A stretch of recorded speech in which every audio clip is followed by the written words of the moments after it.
ရှင်စောရဲ့ official account เนาะရှင်စောရဲ့ follower 3,200,000ကျော်ရှိတဲ့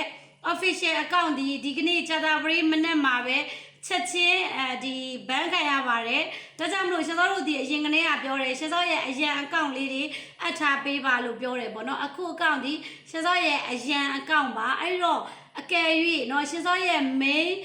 ဒီ official account မှာအဖွဲ့ဝင်ထားတဲ့အကူမများနောက်ပြီးတော့ဒီရောင်းကတ်ဝယ်ထားတဲ့အကူမများတခုခုမေးထားတဲ့အကူမများကျေးဇူးပြုပြီးတော့ရှင်စောရဲ့ official phone number ဖြစ်တဲ့66998939ဖုန်းနံပါတ်ကိုဆက်သွယ်ပေးလို့ရပါတယ်ရှင်စောတို့ဒီဖုန်းဆက်သွယ်တဲ့အကူမတွေကိုအချိန်နဲ့တပြေးညီဖြည့်ပေးဖို့ရရှင်စောရဲ့ admin တွေထားပေးပါတယ်ရှင်စောရဲ့ admin တွေကရှင်စောရဲ့အကူမတွေမေးတဲ့မေးခွန်းတွေဖုန်းခေါ်ဆိုမှုတွေကိုကူညီပြီးတော့ဖြည့်ရှင်းပေးပါလိမ့်မယ်အားလုံးကိုကျေးဇူးတင်ပါတယ်